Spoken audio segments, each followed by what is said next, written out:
Olá, mulher linda, sábia e que edifica o lar. Eu sou Eliane Cristine e estamos lendo juntas o livro Arrependimento Profundo e Eficaz de Hernani Santos. Esta leitura foi autorizada. Para aquisição do livro, entre em contato com a editora Vem. Leitura número 5. Consciência, o alarme da alma. Pai, eu oro pela amiga que me ouve. Que o Espírito Santo sensibilize nossas consciências para chegarmos a um arrependimento profundo e genuíno em Deus. Eu oro em nome de Jesus. Amém. Uma consciência sensível funciona como um monitor de Deus. Ela nos alerta acerca da qualidade moral do que fazemos ou planejamos fazer. Proíbe ilegalidades e irresponsabilidades e nos faz sentir culpa, vergonha e medo das punições futuras que ela nos diz que merecemos, quando nos autorizamos a desafiar seus limites. A grande estratégia de Satanás é corromper, cauterizar e, se possível, matar nossa consciência. O relativismo, o materialismo, o narcisismo, o secularismo e o hedonismo do mundo contemporâneo ocidental o ajudam a alcançar esse objetivo. O que é a consciência?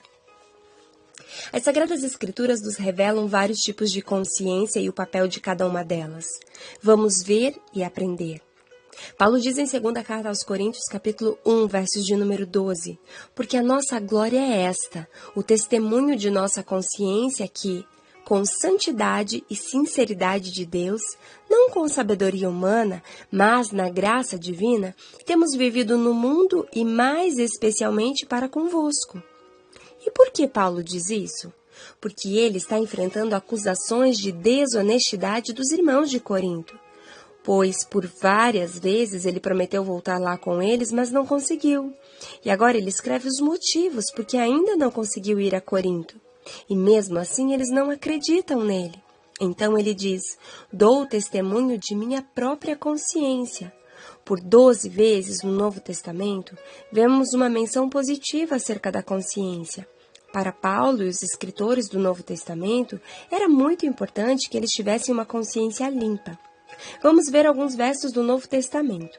Em Atos, capítulo 23, versos de número 1, Paulo diz, Irmãos, eu tenho vivido a minha vida perante Deus em toda a boa consciência até esse dia. Em Romanos, capítulo 9, versos de número 1, ele diz, Estou falando a verdade em Cristo e não estou mentindo. A minha consciência dá testemunho no Espírito Santo. Em 2 Timóteo, capítulo 1, versos 3, Paulo diz, Eu agradeço a Deus a quem eu sirvo, como fizeram os meus ancestrais com uma consciência limpa. Em Hebreus, no capítulo 13, versos de número 18, o escritor diz assim, Ore por nós, para que nós tenhamos uma consciência limpa. Como definimos consciência? Em minha humilde definição, entendo que a consciência não é o júri final do cristão, mas é uma importante testemunha para trazer ao tribunal quando você é acusado. A consciência é a faculdade dentro do ser humano que avalia o que é bom e o que é mal em nós. É o que a palavra consciência significa tanto em grego quanto no latim. A palavra consciência no grego é suneidesis, que quer dizer conhecer com. No latim, a palavra é consciência, que quer dizer saber com. No hebraico, a palavra é leb, normalmente traduzida por coração. No Antigo Testamento, quando Moisés diz que Faraó endureceu seu coração, em Êxodo, no capítulo 8, verso de número 15, estava dizendo que Faraó endureceu a consciência. Quando a Bíblia fala de um coração enternecido, em 2 Crônicas, no capítulo 34, verso de número 27, refere-se a uma consciência sensível. Os de coração reto, Salmos capítulo 7, versos 10, são os de consciência pura. E quando Davi orou, cria em mim, ó Deus, um coração puro, no Salmo 51, versículo de número 10, ele estava procurando ter uma vida e uma consciência purificada. Então, consciência é o conhecimento que Deus coloca em nós para que nós nos conheçamos e Deus, o Espírito Santo, para afetar nossa consciência. Os puritanos falavam que a consciência é o espião de Deus e o superintendente de Deus dentro do homem. Paulo, em Romanos, no capítulo 2, do versos 14 ao 15, diz: Quando, pois, os gentios que não têm lei procedem por natureza de conformidade com a lei, não tendo lei, servem eles de lei para si mesmos. Esses mostram as normas da lei gravadas em seu coração, testemunhando-lhes também a consciência e os seus pensamentos mutuamente, acusando-se ou defendendo-se. Então, eis aqui como o Espírito Santo faz dentro de nós como nossa consciência. Primeiro, acusando. A consciência funciona como promotor. Nesse ponto, ela o mantém acordado, lembrando você dos seus pecados. Isso é o Espírito Santo cutucando sua consciência para lembrá-lo de sua culpa. Segundo, defendendo. A consciência funcionando como um advogado de defesa. Nesse ponto, ela lhe permite enfrentar as acusações do diabo e o ajuda a enfrentar as acusações dos seus inimigos. Ela lhe diz que você está correto, mesmo quando todo mundo diz que você está errado. Então, sabemos que a consciência pode acusar ou defender. Portanto, por mais importante que seja a consciência, ela também pode falhar. Por isso, a Bíblia fala de várias categorias de consciência.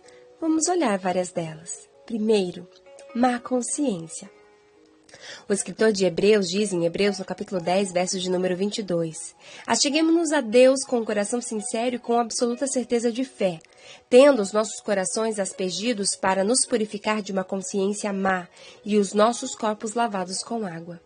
Má consciência é ter consciência dos erros, mas mesmo assim não ter força para a mudança. A sua consciência não está limpa, porque você lidou com aquilo que sabe que está errado. Ela sabe que está pecando, mas você não quer deixar o pecado. E um dos grandes perigos com uma má consciência é que quanto mais você ignora seu pecado, em maior perigo você está. Número 2. Consciência cauterizada. Sobre esse tipo de consciência, Paulo fala a Timóteo em primeira carta ao Timóteo, capítulo 4, verso de número 2. Pela hipocrisia dos que falam mentiras, tem cauterizada a própria consciência. Se você ficar muito tempo sem escutar a sua consciência, ela se tornará uma consciência cauterizada. Você não sentirá mais e não se incomodará mais com seus atos. Enquanto a má consciência ainda acusa, mas não lhe oferece força, a consciência cauterizada não acusa mais. Quando você deixa de lado a obra do Espírito em sua vida e ignora a sua consciência, e você se torna amortecido até chegar ao ponto de morrer. Número 3. Consciência corrompida. Paulo fala desse tipo de consciência em Tito, capítulo 1, verso de número 15. Todas as coisas são puras para os puros, todavia para os impuros e descrentes nada é puro, porque tanto a mente quanto a consciência deles estão corrompidas. Consciência corrompida é quando existe tanta bagunça, tanta mistura em sua consciência que você não consegue mais discernir entre certo e errado. Aí você começa a celebrar o que é errado e condenar o que é bom. Por isso vemos hoje pessoas que estão pregando a verdade sendo condenadas e pessoas falando mentiras sendo celebradas. É porque essa é uma geração de consciências corrompidas. Há tanta bagunça, tantas misturas, que as pessoas não sabem mais discernir o que é certo e o que é errado. Uau! Glória a Deus! Pai, em nome de Jesus, eu oro por mulheres que no dia de hoje precisam que suas consciências deixem de ser más e passem a ser santas. Eu oro por mulheres que precisam que toda a consciência cauterizada seja agora então anulada pelo poder do Espírito Santo e da Palavra de Deus e que elas possam ter as suas consciências revitalizadas pelo poder que há no sangue de Jesus. Pai, eu oro por mulheres cuja consciência está corrompida, que não discernem mais o bem e do mal, que celebram as mentiras e que condenam as verdades. Pai, em nome de Jesus, que o Espírito Santo traga metanoia a estas vidas e que elas possam celebrar verdadeiramente, genuinamente, arrependimento.